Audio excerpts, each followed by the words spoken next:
Put that coffee down. Coffee's for closers only. All right. It looks like we're live. Dave, how's it going? But you disappeared on me for a second. How's it going? It's great, man. Things are going good. How about yourself? I can't complain. You know, we're like we're like the last minute team. I come on like 2 minutes before we're supposed to start. You come on when the intro is playing. So way to get prepared and warmed up for the audience. That's right. So, all right, man, how's it going? So you we talked about this before. You have joined the Wholesaling Inc. team, and you're doing some cool things there. You're a couple weeks in now. How is that going for you, buddy? Let's talk about that as we start this show. Man, it's going great. We're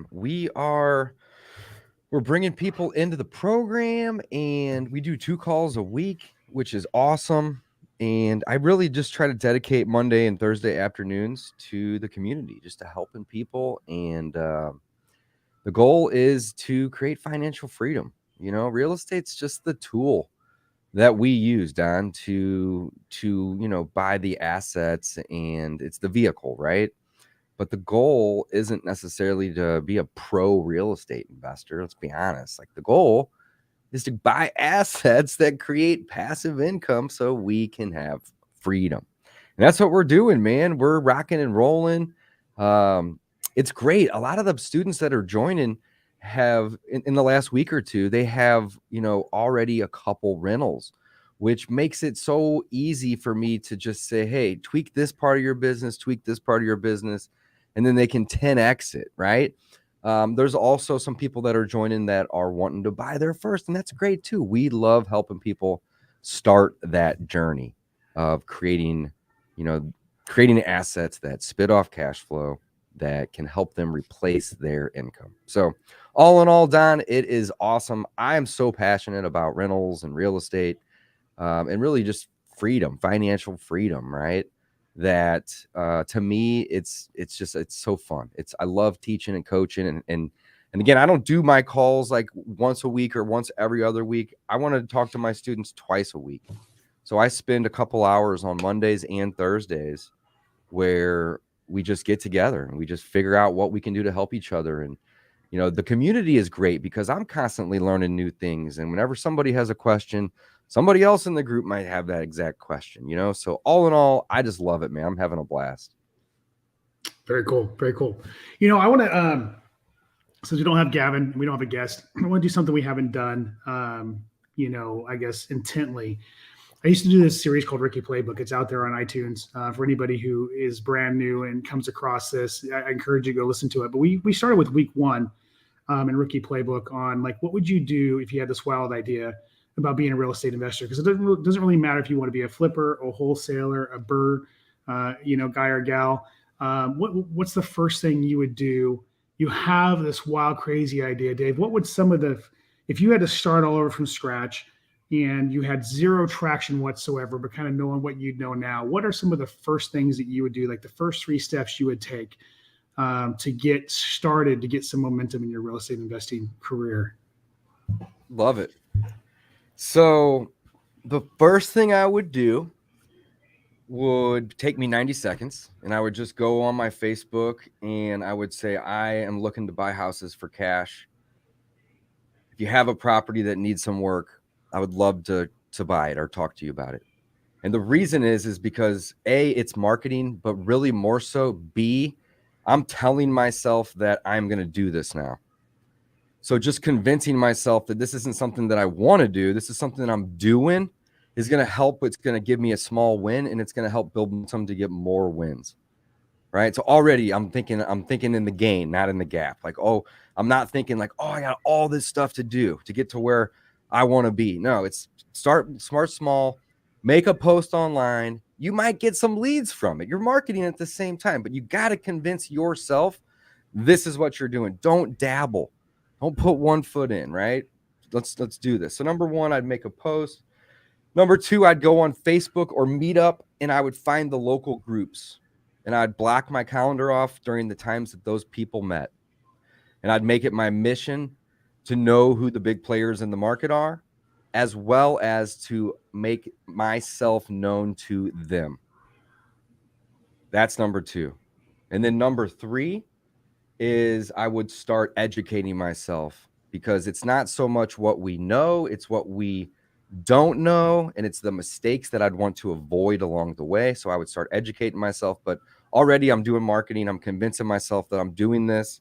I'm trying to find other people in my market that are doing it, so I can, essentially squat up with these people, learn, joint venture, so on and so forth. And then last but not least is just start educating myself, podcasts, books, maybe even seek a coach, and shorten the time frame that it's going to take me to get that first deal or to buy that first rental. So how did I stack up, Don? What do you think?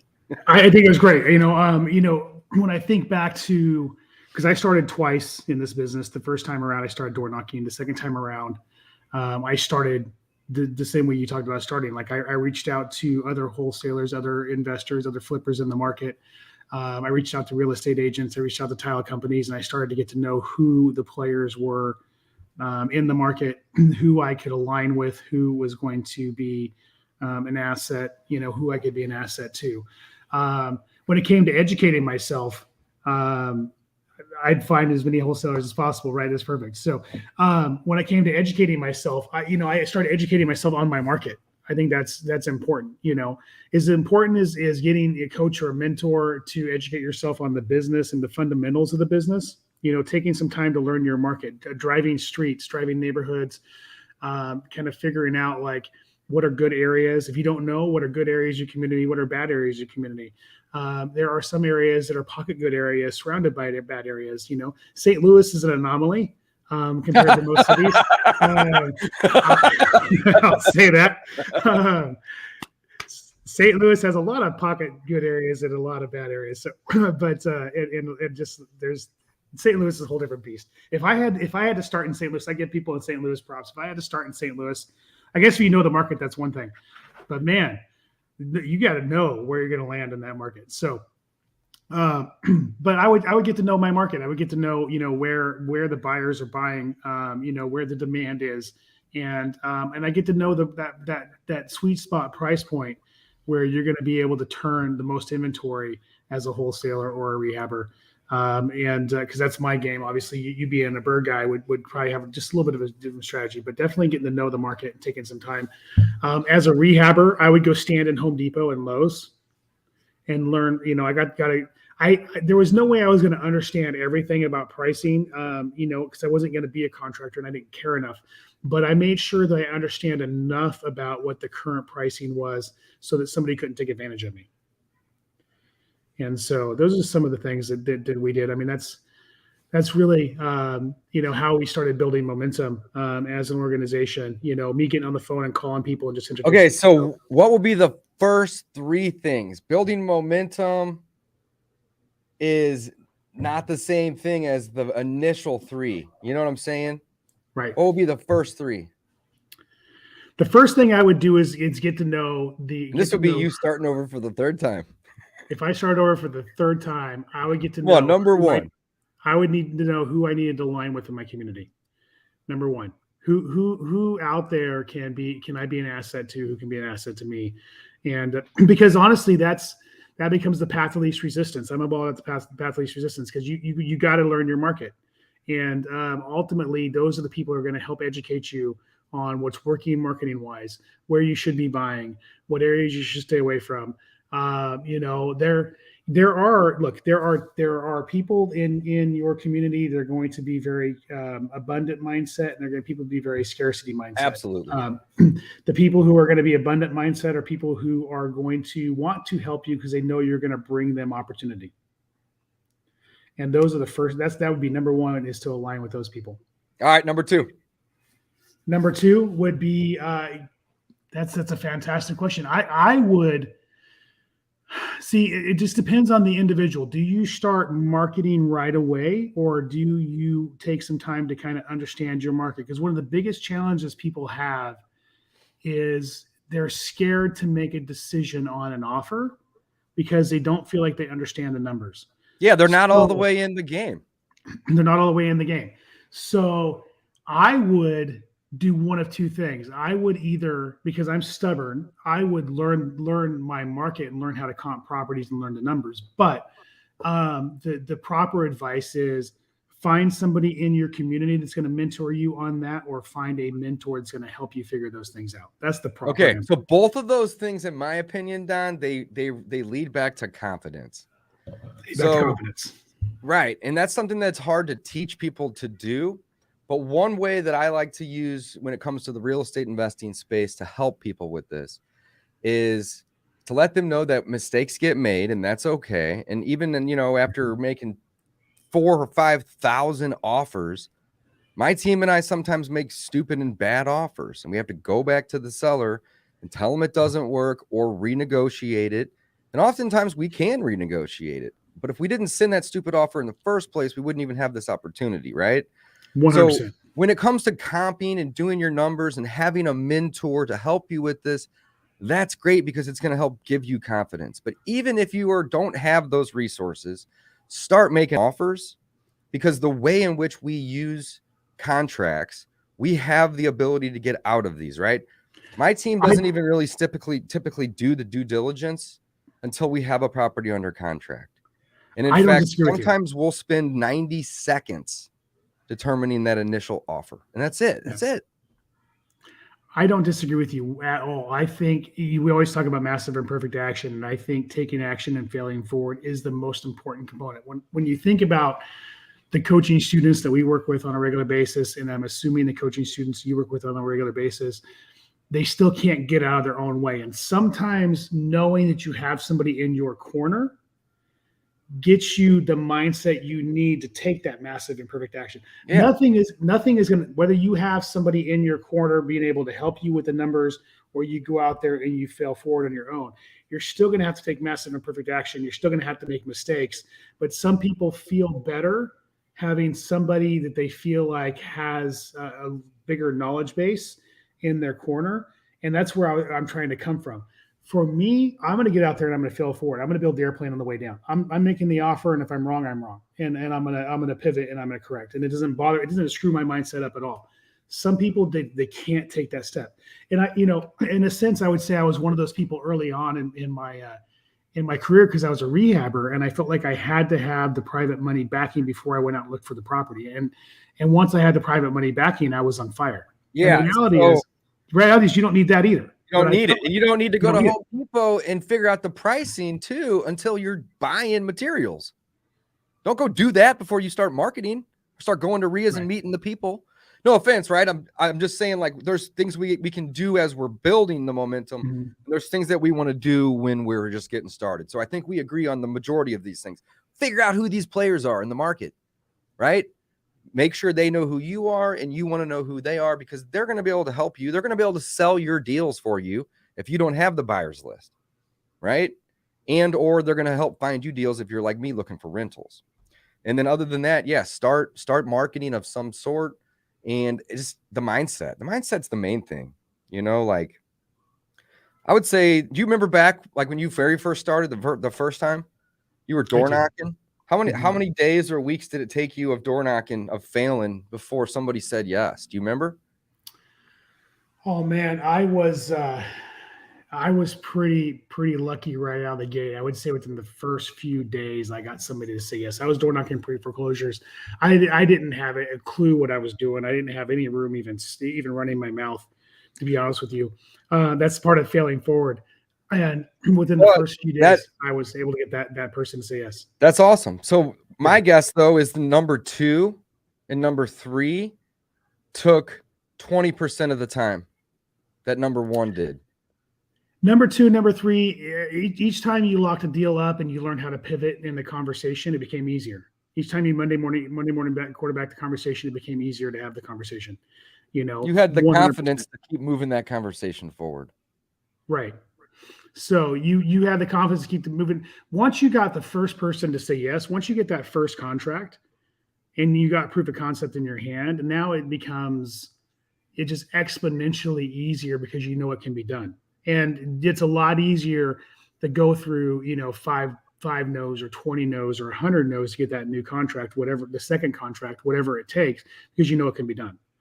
So Absolutely. that's getting to that first yes is I would say, okay, getting to that first yes is the number one most important thing you do. I agree 100%, man. You nailed it. Right. Don, I just finished up a good book. It's called The Gap and the Gain. Have you read it? No, we did talk about it last week a little bit. So yeah. Nice. Yeah, The Gap and the Yeah. Gain. Great book. I might even go back for round 2. Sometimes I'll do that with books whenever I really like them. But it's really just a way to think. It's about mindset, and it's about measuring yourself, measuring your success, measuring your wins, and just measuring backwards. Don't ever measure forward. And yeah, man, highly recommend that book. I love it. All right, what does Matt say? Matt says, I am still stuck in my own way. It's more on raising money side and hiring a person. So raising the money and or hiring a person. Don, how long did it take you to hire somebody? You know, the first time around, it took me about, I would say, close to a year to hire my first person. The second time around, the second iteration, I hired somebody before I even needed him right out of the gate. Like you just like I projected forward and I knew what my company was going to be, and I made my very first hire when I had no business hiring. So I think the biggest struggle people have when it comes to hiring somebody more so is letting go of something. Than anything. Absolutely, it is. It's letting go of that something and knowing that you can trust them. And it's no easy task to do that. I think we all go through that as entrepreneurs because we're the ones that have to drag ourselves to where we're at. And so, but you gotta take some time to consider, like, what is that task doing as far as, are you avoiding it? Do you suck at it? Is it something, Matt particularly, is it one of those things that's holding you back from making more money? Is it keeping you? I know Matt goes in and does some of his own rehabs, is it holding you back from making more money? Is it taking you out of answering calls from sellers? Is it taking you out of marketing? Is it taking you out of things? Even more big picture. Is that what you enjoy doing? Is that what you enjoy doing? So you got to quantify, like, look, we're all going to make mistakes in hiring. I still make them. Okay. It's just one of those things, people can fool you, and it is what it is. The ones you get right are the ones that are most important. But you quantify what you're losing right now by doing things that you don't love to do or doing things that keep you from making money. Yeah, it's gap mindset. Yeah, it's gap mindset.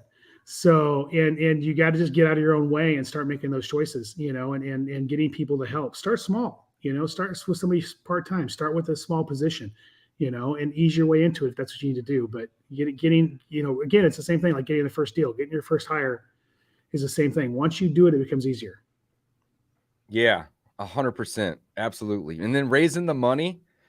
Again, you don't need to do that in advance. It's going to be helpful to have some lined up, but really all that's going to do is just help build confidence when it comes to buying. But you typically, there's hard money lenders at every RIA. I don't know about your local RIA, Don, but I got 4 or 5 people at every RIA that are walking around handing out business cards saying, I look to lend money to people like you. And they start conversations. There's hard money lenders everywhere. And if you're not borrowing the money for 2 years, right? Like, I don't know about you, Don, you're probably borrowing for 4 to 6 months, 7 months at the most, 8 months at the most. Ideally it's 2 months, right? But when you're paying 14, 15, 16%, it seems crazy, but not when it's only for 60 days or 80 days. Like, it's not that big of a deal. If that $5,000 in interest is going to make you $30,000, is it not worth paying the 5 in interest? So my rebuttal on the raising the money side is, it depends. I think obviously on, what you're raising it for, but if it's just to do the BRRRR method or to fix and flip, or even to take a property down to wholesale it, there's money everywhere. Just don't be so shuttered to a 14 or 15% interest rate, right? Well, here's the cool thing. Once you borrow from a private money lender and you get loud on social media about the fact that you're doing this, people will seek you out and say, hey, I got some extra money I want to lend, and I'll lend it to you at 11 or 12%. And then that's not a terrible price anymore. And then as you do more and more, your momentum builds, your confidence builds, you're going to get other people coming to you as well. So the money is there. It may not feel like it. It may not seem like it, but it is if you find a deal. And the great thing is I'll sometimes take a proposal, which is just an email typically, to one of our private lenders, and they'll respond back with, yeah, I'll happily loan on this, or I'll give you 10 grand to let me have it. And it's like they're offering to buy a deal wholesale sometimes, right? Mm-hmm. So there's just opportunity there, you know? And then when it comes to the hiring, Don, it took me 3 months to do my first deal, hired a coach. After 2.5 months, and then within having that coach for probably 3 to 4 weeks, maybe a month, I had hired on somebody. And yeah, going back, if I were to do it all over again, I would bring somebody on day one, just like you did that second time around.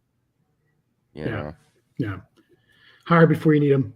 They help you get where you want to go. So, Matt, I want to hit on Matt. Matt uses his own money in projects. When you use your own money in projects, your money you need to treat your money like kryptonite. And that's one of the things that people will do is they'll use their money as a crutch instead of finding new money, Matt. So I know your story, buddy. Good point. And you got to stop. You just got to stop using your own money as a crutch and keep. You got to start having those conversations about getting private lenders. And the fact, Matt, that you actually have a pretty decent sized amount of money in projects, if you're able to pull that money out and put it in reserves in your organization, you'd be a lot more appealing to private lenders than somebody that's just starting out.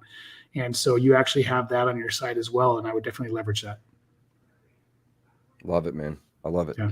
All right. Tabitha says, did you purchase leads from the pre-foreclosure, or how did you find these pre-foreclosure leads back when you were door knocking?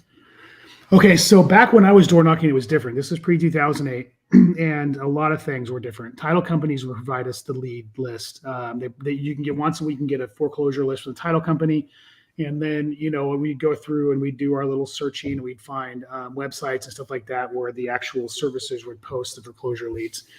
Now, what I would do today, if I was door knocking pre-foreclosures or doing anything the sort, we actually use this service for a lot of reasons, but foreclosures is one of them. There's a company called Property Radar, and so if you go to propertyradar.com, there are a few other companies out there that I hear really good things about, but Property Radar is the one I know. So propertyradar.com, and you can actually pull foreclosure lists from there. There is a monthly fee with that. There's no affiliate. I would love to give out an affiliate on that, but they don't do affiliates. So, but they have accurate information on sale dates, past liens, and stuff like that. And they're a great provider of lists for properties that are in pre-foreclosure or in trustee sale. And it's going to depend on the state too. Some states are judicial, some states are non-judicial. California is a non-judicial state. What that means is the servicer, the bank, can actually foreclose on the property without permission of the court. And so they will notice you that you're in default. In California, it's 3 months and 21 days on average. Roughly 3 months in, you'll get a notification that you've now been scheduled for sale, and about 3 weeks later, you'll go for sale. Every state's a little different. And when I want to encourage people to also look at your state laws when we're talking about foreclosure, I feel it'd be irresponsible for me not to just say that.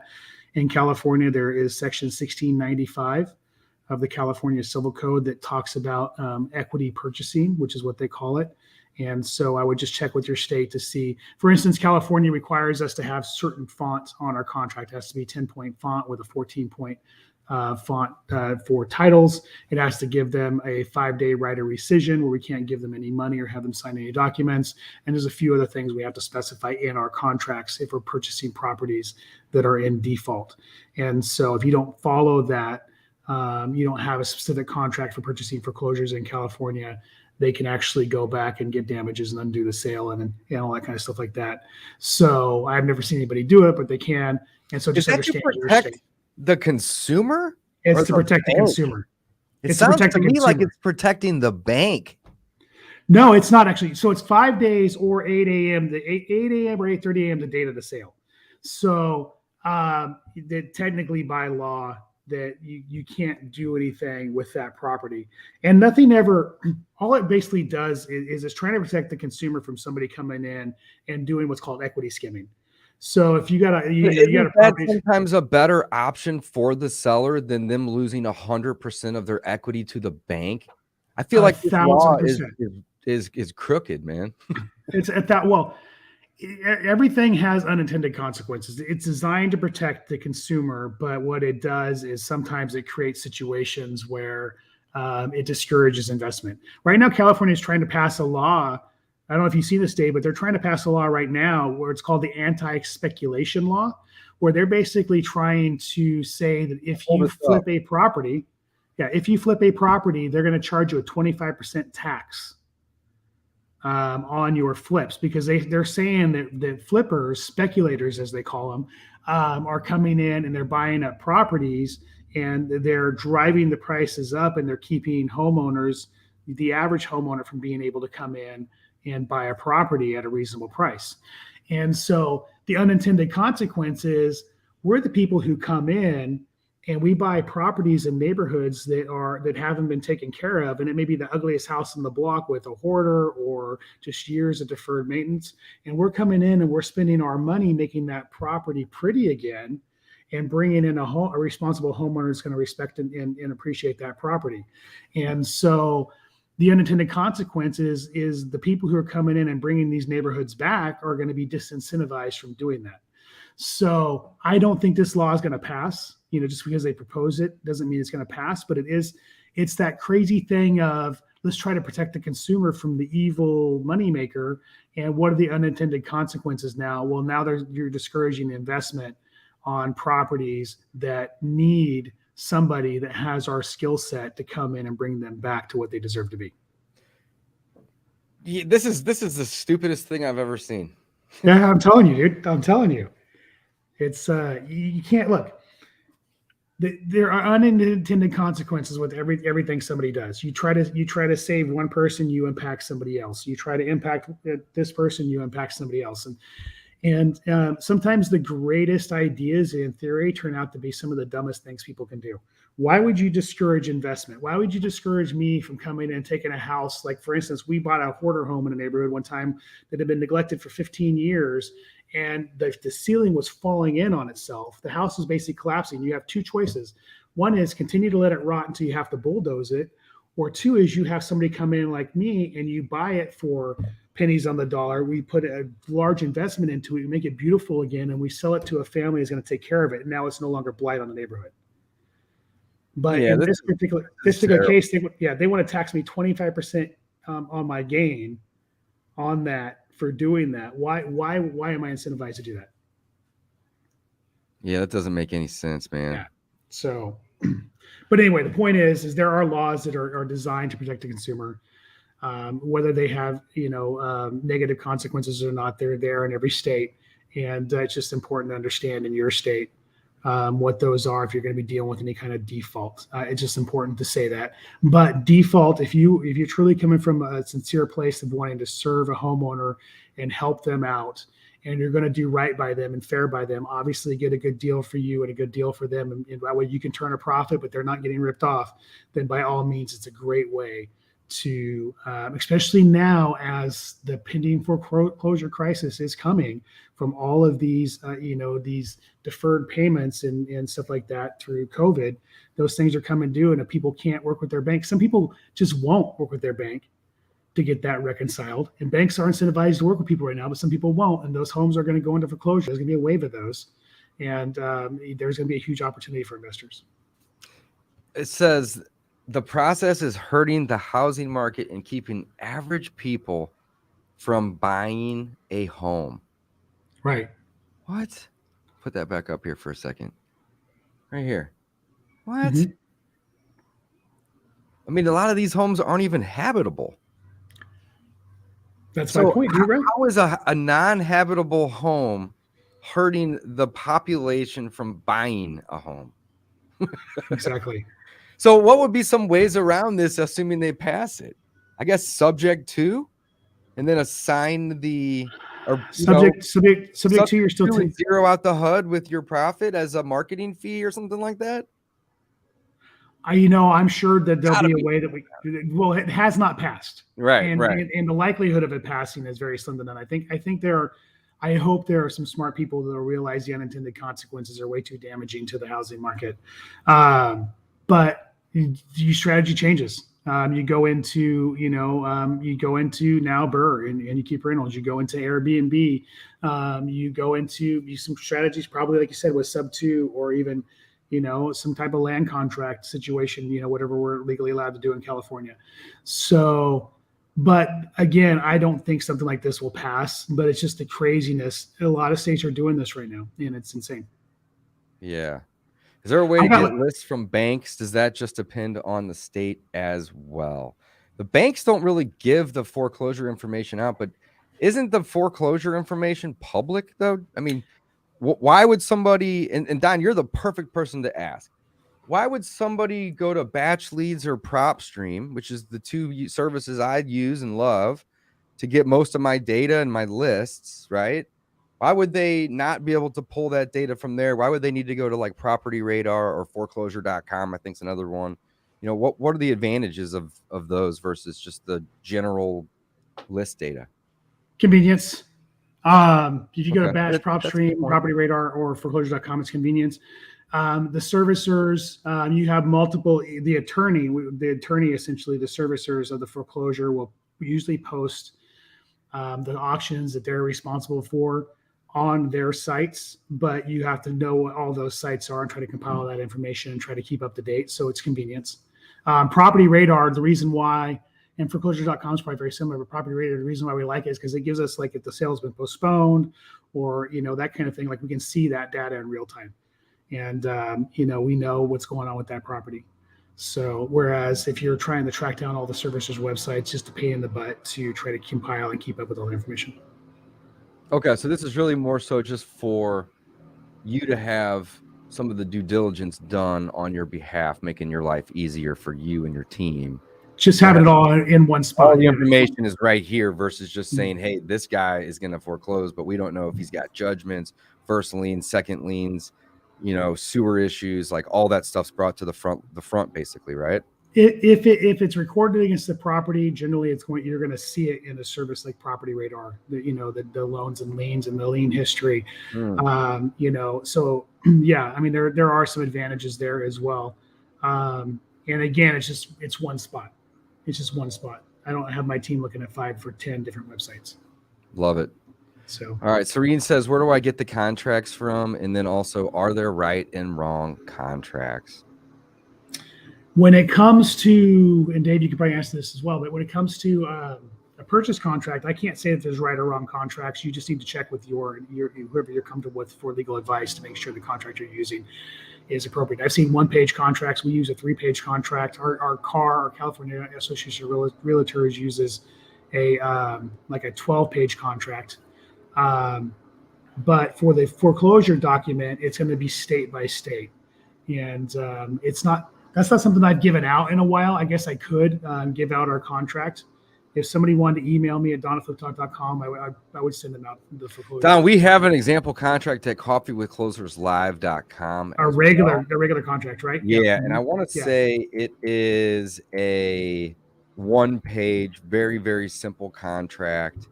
And I've used 1- and 2-page contracts 90% of the time to get interest in a property. And if I need to go back and modify it or use a different contract after I have control, I will. But usually a 1 or even a 2-page contract will get the deal, will get the job done. I mean, when it comes to contracts, you're gonna hear people say you should always have an attorney review it, and I don't disagree with that. However, attorneys make money by sending iterations and edits. So they're gonna want you to go back and forth 49 times so they can get you to pay them $1,500 when the contract was probably valid or good enough in the beginning.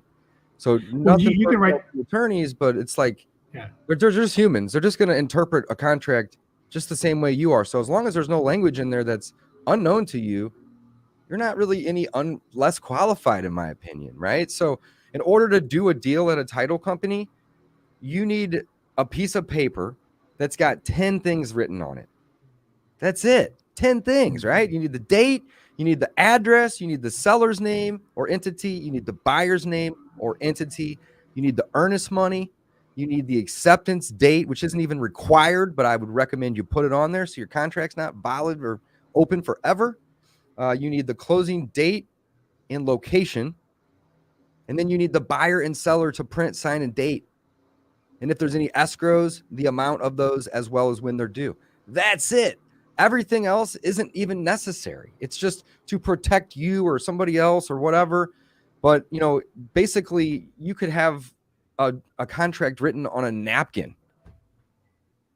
Right? Agreed. So I just say, don't overthink the contracts, guys. I say, yeah.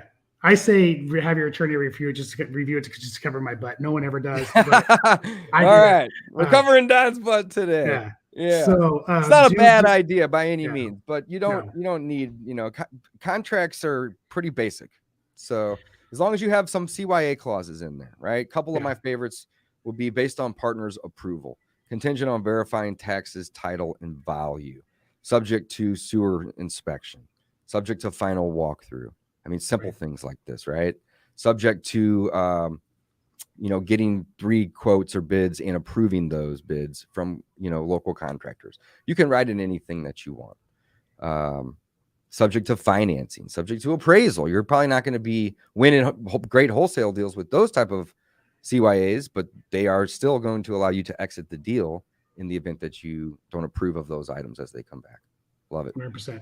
I've actually got to jump off in a minute, but here's a good question that I think is important. Do either of us offer a mentorship or coaching? We actually both do. Dave, how do they find yours? Yes. So I like to teach rentals. I like BRRRR method and creating passive income. That's really my passion. That's what I like to coach and teach. And if you want to learn more about that, go head over to wholesalinginc.com/rentals. I can actually drop that in the comments here as well. And then I teach on wholesaling. I teach on rehabbing. I teach on building your business. We also have a mastermind community called the Inner Circle Elite. And you can actually just go to fliptalk.com, and in the upper right-hand corner of that, if you're on your browser, you'll see apply for coaching or join our mastermind. You can apply for either one of those. If you're obviously on your phone, then you have the little hamburger stack there. And again, you can just click on join, apply for coaching or join our mastermind. And you can find what we have going on there as well. So we both do. And I think Dave is incredibly smart. If you're looking to learn about BRRRR and rentals and all things BRRRR, then go to wholesaling.com/rentals, and you'll be with one of the most genius person in the BRRRR method that I know. So. Hey, I like to just get myself into trouble and get into situations where I got to start to think really hard. So it's paid off. I'll tell you, I really like it. But again, Don, you are the man when it comes to fix and flip and virtual wholesaling even, and just running your business, building a team. I've learned so much from you over the years. So I love getting this opportunity to get together with you once a week, even if it's only for 30 or 40 minutes, man. You're a wealth of knowledge, and you always bring such great insight to the table. So likewise, love it, man. Well, Don, I know you got to run, man. Let's wrap it up. Guys, thanks for coming on today. Hit that like button. Subscribe if you're watching on YouTube.